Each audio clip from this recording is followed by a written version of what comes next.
Fireside Chat minus the fire. Yeah. But that was a hot speech, so there we go. No, thank you very much. That was a great speech, and you already answered half my questions, so Yeah, that's all right. Someone gave me a pack earlier. Yeah. So I am going to ask a couple of questions, but we're also going to welcome questions from the floor. So think now, if there's something you'd particularly like to ask, Ed, then we'll come to that in a moment. So maybe I'll start where you finished, and clearly a large part of your speech has been about the need for a significant change in culture. Yeah. And some of that can only happen by just going ahead and doing things. But is there something else that you think we need to do as a community, something that everybody in the room could take away and do that would help us constantly change the culture towards the direction you've talked about?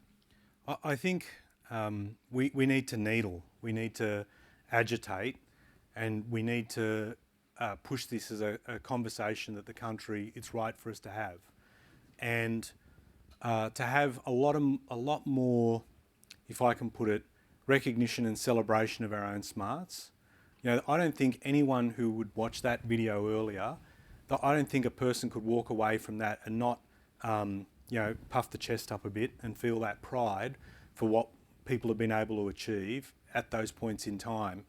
And we also need to call out some of that behaviour that will always try to create the sort of dead weight on ambition. And so what we're trying to do at this point in time with a lot of the stuff that we've brought in as a new government, I mentioned the Reconstruction Fund, and I'm not going to go through a litany of policy proposals with you, but one of the big things about that we're thinking is to make sure that the capital is available, that we work with super, VC and others, that when good ideas are around and they're ready to grow and they turn for local support and they can't find it, we don't want that. We want to be able to change it. We want to build that local capability through funds like that to reform the way government procurement and frankly private procurement works, to give people an opportunity to put that capability to use and then grow, and then for us to all be able to demonstrate the power of us organising ourselves in a way that delivers results. And I don't for 1 minute underestimate the challenge, but the issue is we're always going to have people putting to us how hard it is, how difficult it is, how impossible it is, how we're too small a market. The number of times, and I'll end on this point, the number of times I get told Australia's too small a country, we need to do things like what Estonia or New Zealand did. And I go, think about what you just said to me and the countries you cited as examples we should follow. It's like, we can do it. We can do it. We can problem solve. You're here as evidence of that. Very good. So I want to follow on with that. You were talking about Snowy. So energy is inherent in every debate, that whether it's related to climate change or social equity or the internet. And as you've said, historically Australia has been a significant innovator in the energy sector. And just this week, Ethereum, the world's second largest blockchain, announced a change to reduce the amount of energy used in that system down to 0.01% of what it was previously using. Partly because people with a future for blockchain and Web3 were concerned was sucking up the energy of a small country.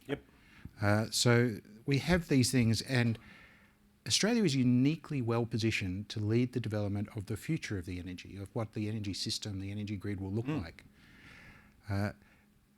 So do we do it, or do we wait for the Americans and the Europeans and the Asians? Now, obviously from your speech, I already know what that answer is.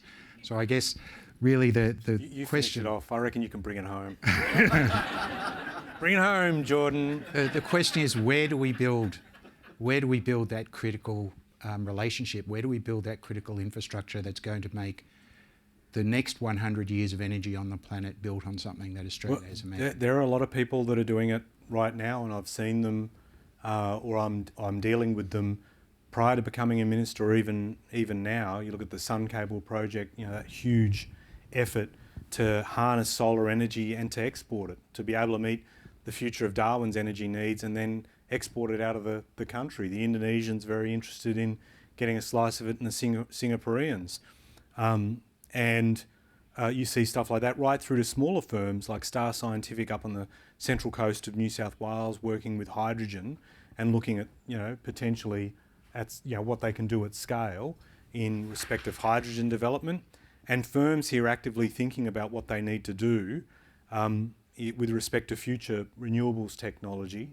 They're driven importantly by a sense of purpose that we need to get moving on this. For too long we've been held back, and we haven't had faith necessarily at a national level to pursue that. And what's been good is the sense that federal, state, territory governments getting their act together on this and working together, providing that government environment.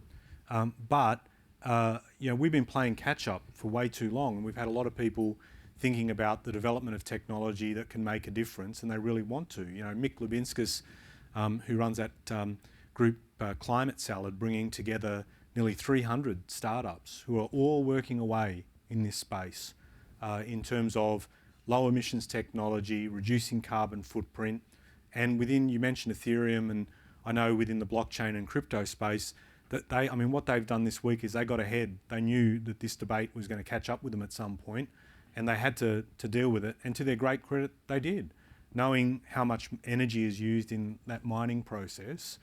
It's no surprise that you'll see I've heard of some crypto miners sitting next to establishing power purchase agreements with nuclear power plants, but also sitting right next to hydro in different parts of the world and here. So that they've needed to think ahead. And I think demonstrating that sense of, we know what's coming, what can we do and how can we make a difference is going to be really important and be put to the test.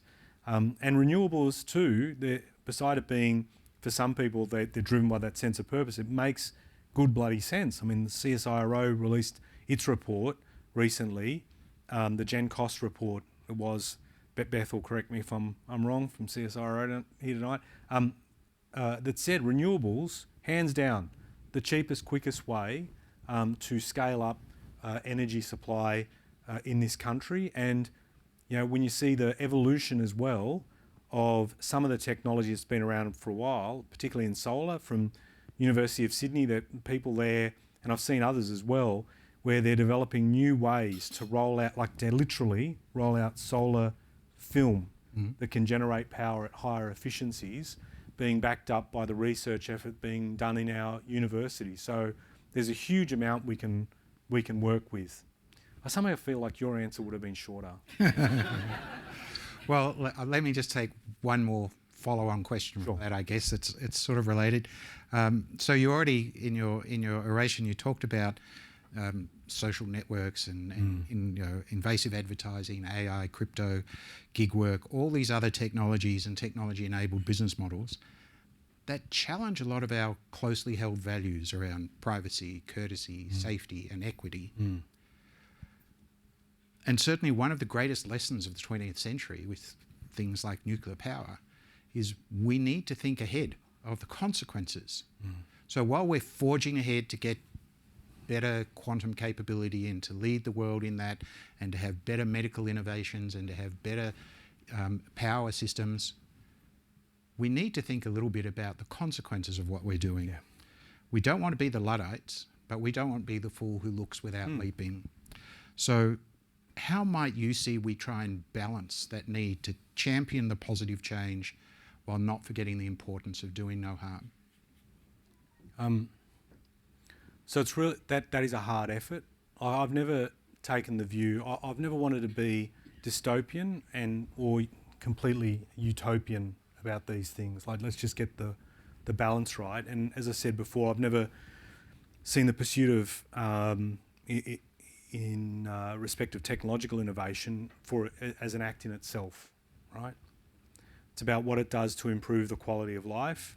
And I've tried in particular to emphasise the value of innovation and technological effort in improving national well-being. So it's not just about making a buck, it's about making a difference. So we do need to get it right. The reason why it's tough is that there has been a big lag. The sort of knowledge that exists this is going to sound like a cheap shot at my colleagues or fellow parliamentarians.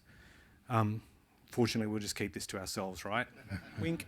The knowledge base has been really low, right, in terms of understanding the evolution of technology. I had lunch today with an absolute bloody legend in Barry Jones. And in his latest book, yeah, he is a total...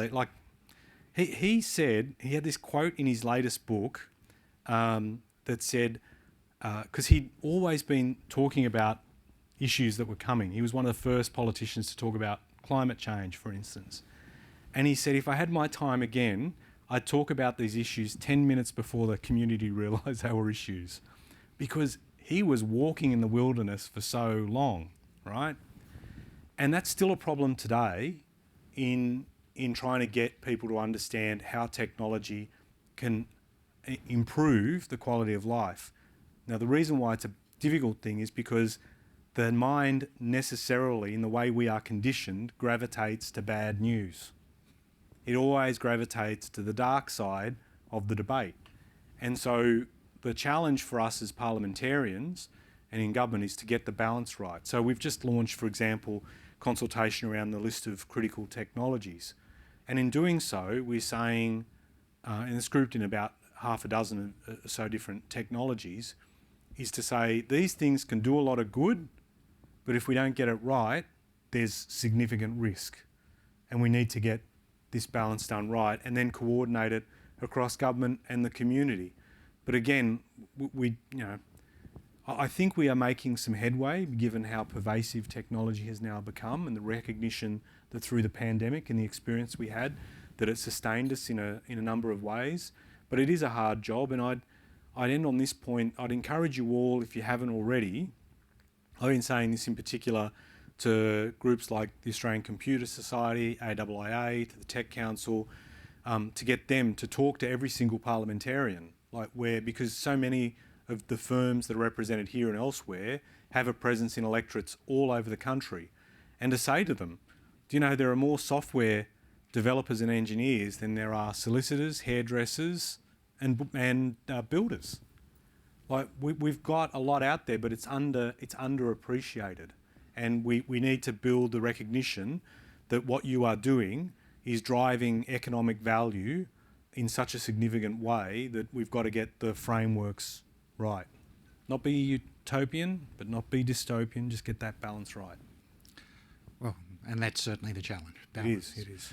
So we only have a few minutes left. Ian, always can rely on Ian to have a question. I love your speech. It was great. One of the interesting things I found a few years ago, the last time I did the evaluation, was to look at data on software purchasing within Australia. And at that particular time, governments across the board bought less domestic software than industry did. Now, bearing in mind that industry is buying on commercial grounds, and governments, we would hope, are trying to act in the national interest as well, the question, therefore, is why is it that governments buy less domestically developed software and services than the private sector does? And perhaps, if I might suggest, it's because the cultural cringe is actually more systemic within the public sector than it is in the private sector.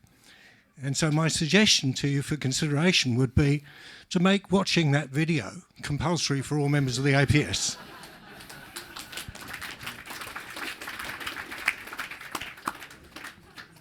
I mean, I think that all wraps itself up. So, Ian, it is one of the things that I have thought about. As I said before, we got the National Reconstruction Fund and then procurement reform. Build the capability, put it to use. And particularly in terms of what you've said. And we're working on that now, but it is, I recognise we get one shot at it as a new government, really, because then the creep starts to come in, trying to wind back some of those reforms. But the reason we need to do it is not because we're creating shortcuts for local firms. You know, those contracts can not only have the power of experience and help those firms get other work, but it also is good for them reducing their own cost of capital, showing to their investors that what they're doing is worth backing. So there's an important economic imperative, and that's what what I've been arguing, particularly as an industry minister, and I'm working with the finance minister, Katie Gallagher, and we're going to set up, for example, a Future Made in Australia office within finance that has finance and industry people that will look to lift the level of local procurement. For example, codifying some of the procurement rules into law, being able to champion some of the good examples and spread that out across the public, sort of similar to your encouragement of us watching the video. Well, if we've got real life examples, tell the rest of the public sector what can be done. There are reforms to the Australian Jobs Act that we introduced as a government in the former government that was designed to encourage the private sector, when they have large-scale projects, to actively have as a proportion of their procurement local content. So it's not just government, it's the private sector as well. I'm just going to make this point. Our predecessor, there was a whole authority that was supposed to be set up to drive that, and in the entirety of the 9 years of the coalition government, they did not staff the authority. There was no person involved in that. I'm going to change that, right? And we're going to change that thinking. And all these things are designed to, you asked me earlier, Jordan, about some of the things we've got to do with respect to culture. Like, experience can change culture. If people can see it, there's something tangible, it can change potentially the way people think. It is not going to be easy. It is going to be really hard. But I'll tell you, my parents always chipped me, wondering why I was as stubborn as a mule growing up, and it's the only thing that I think has worked for me as a parliamentarian. And I'm going to put it to use for you. Very good. We have one more question over here. Hello, my name's Moira O'Brien. I'm the Dean of Science here at the University of Melbourne. I'm wondering how I and how the university can help with your mission to get more women and diverse groups involved in STEM. Spot on. Yes, give her a yes. Well, you started that process with that question and making that point, which we need to do, right? As I deliberately reflected on the fact that women had been involved in some of our advances to a greater extent in times past than now.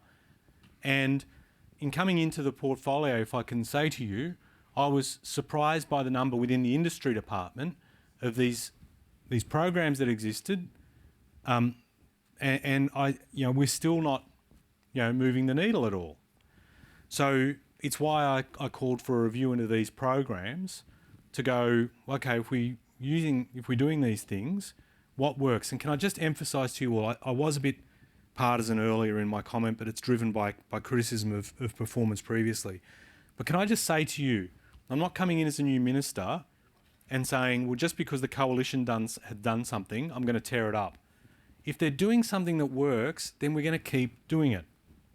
If there's stuff that goes against our values, you can appreciate we probably have a different view. But if it's not working, get the resources and put it into the stuff that's working.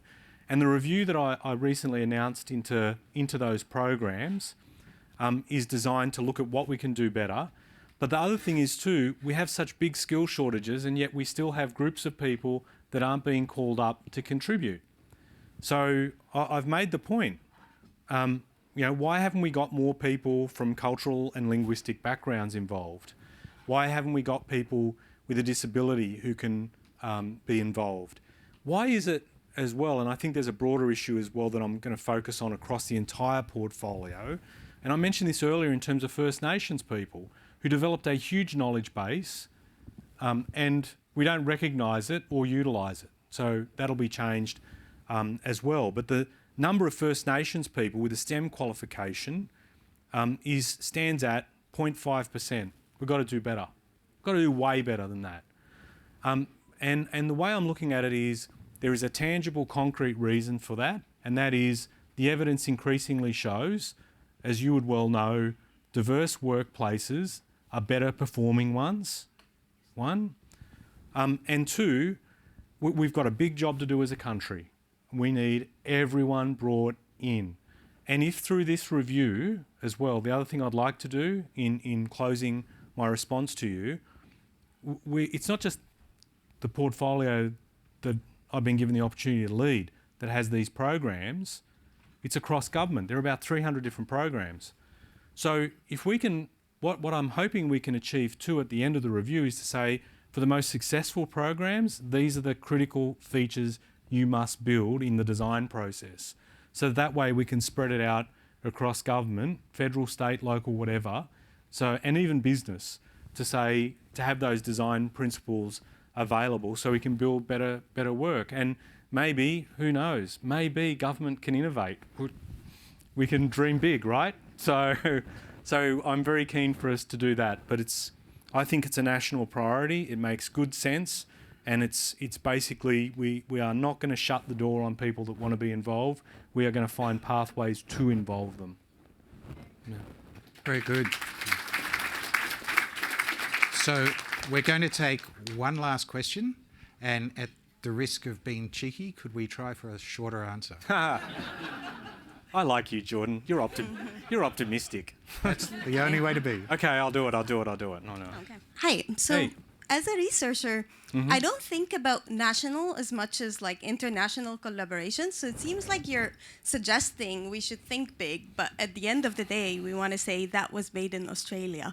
So how does that play into international collaborations and the nature of research? Another part of the question about diversity is 1 billion is invested in quantum computing. How much is invested in increasing the number of women in tech? That is a very good question. So I'll do it quick. Just in the speech itself, I did a lot of emphasis in terms of local, pursuing things locally, but I did emphasise as well the need for us to work internationally, and I'm very keen for international work to happen here. As much as I can. And the reason is, for some of the reasons that I mentioned through the course of the night, I think we need to re-energise and reinvigorate. Like, we have to start at that point. But I'm not talking about closing the country off by any stretch of the imagination. I think we got a lot to do, particularly with our neighbours, can I say? And we've got I'm very keen on pursuing science diplomacy, particularly with our immediate neighbours, from Malaysia, Indonesia, Singapore, New Zealand, as a starting point. So we do need to do a lot of work there, and we'll have some announcements to make in due course on that. But if my emphasis, if it came over too strong, I take on board your point, and I'll be very conscious of that into the future. The 1 billion fund, if I can say, is not just for it's not just for quantum, it's for critical technology to support a number of different things. But I think the more substantive point in your question is, instead of investing in technologies, let's invest in people. Right? And so we are making those, and I haven't rattled all those investments off in terms of human capital and investing in that and dealing with the diversity space. But I do know that we do need to do a lot more. This is the start of that journey. It won't be ended. But I am very grateful that you've made those points, because they have definitely left an impression. Yeah. Excellent. Well, thank you very much for the oration, and we're going to step down, and I'd invite Wayne to come up and give us some closing remarks. Minister, we greatly appreciate you joining us all here tonight and delivering our 2022 Pearcey Oration. Your presence reinforces how we at the Pearcey Foundation see ourselves as providing unbiased thought leadership to this, our wonderful technology industry called ICT. We as a nation are very good at it, if not exceptional, but we are just one player, a significant one at that, in the global advanced technology business. Our first Pearcey Oration, as you mentioned, his name was delivered by the late Dr. Terry Cutler in 2008 in Sydney as the highlight of our 2008 Awards Gala dinner. The New South Wales State Award was actually presented to Mike Cannon-Brookes and Scott Farquhar as they were just starting out with Atlassian. The Pearcey Medal went to Neville Roach, the Hall of Fame to Dr. Neil Westy and the late Clive Finkelstein. Some of those names may be familiar to you, but I can tell you they were all outstanding contributors to our industry. And of course, the major moment of the night was the presentations were taken by the then Minister for Communications, Stephen Conroy. Terry's oration, as you mentioned, was focused on a review he led for the then new Rudd government concerning our national innovation system. And I reread Terry's speech recently, and I note that the recurring theme was the definition of just what is innovation and just what does it mean to be innovative in Australia. Remarkably, or perhaps not, this is still highly relevant 14 years on as we drive for a net zero Australia.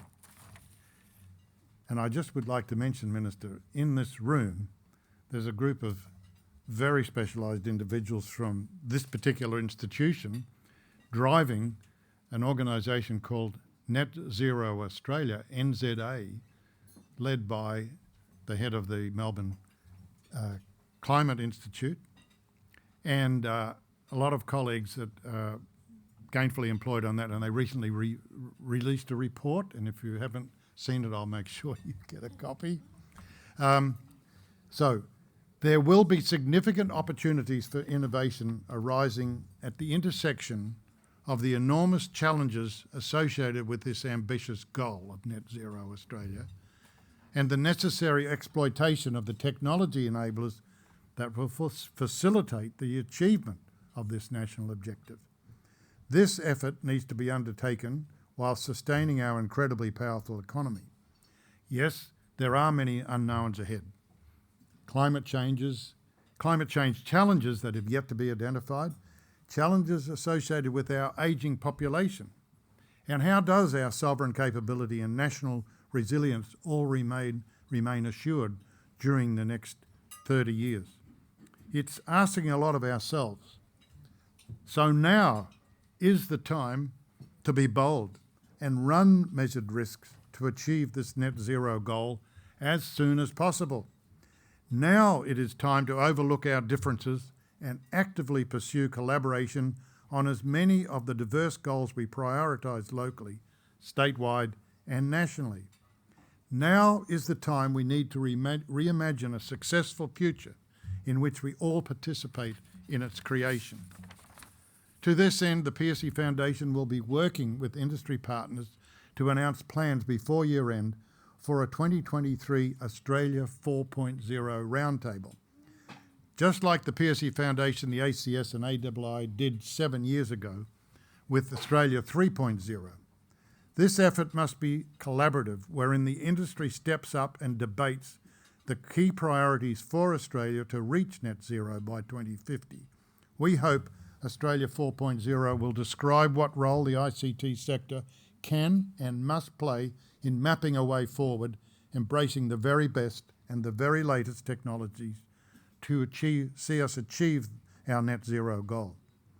Thank you, Minister, for sharing your views and insights as you settle into your journey shaping a new and exciting Australia in this great industry in which we all have the privilege of working, the ICT sector.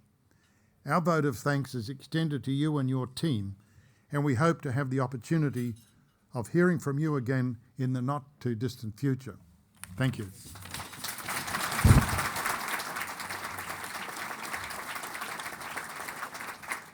So just a few seconds and you can have your dinner. Before I close, may I also thank our fantastic 2022 Pearcey Entrepreneur Award, Jason Laurie, founder and CEO of Architecta.